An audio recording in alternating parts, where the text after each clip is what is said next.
খেলতে খেলতেই মাটিতে লুটিয়ে পড়ল সাকিব। দেশে মামলার খবর শুনে খেলতে খেলতে মাঠে লুটিয়ে পড়ল সাকিব। মাত্র 15 রানেই আউট হলেন তিনি।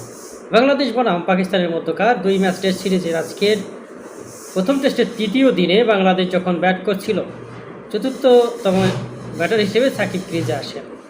বাংলাদেশের যখন একের পর এক উইকেট হারিয়ে বিপর্যয়ের মুখে, ঠিক সেই সময় সাকিব আল হাসান মাত্র 15 রান করেই অত্যন্ত বিমর্ষভাবে তিনি আউটও হয়েছেন এবং খেলতে খেলতে দেখা যাচ্ছে তার চেহারায় বিমর্ষ ভাব। যাই হোক, বাংলাদেশ এখন পর্যন্ত ভালো অবস্থানে আছে। মুশফিকুর রহিম এবং লিটন দাস দুজনই খেলছেন। বাংলাদেশের সংগ্রহ 5 উইকেটে 273 রান 85 ওভারে।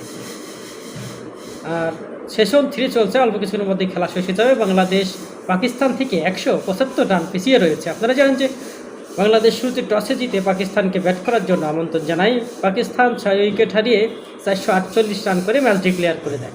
সেই জায়গায় বাংলাদেশ ম্যাচের প্রথম ইনিংসে তারা প্রথম দিনের খেলায় মাত্র 27 রান সংগ্রহ করে দলের জন্য, কোনো উইকেট না হারিয়ে।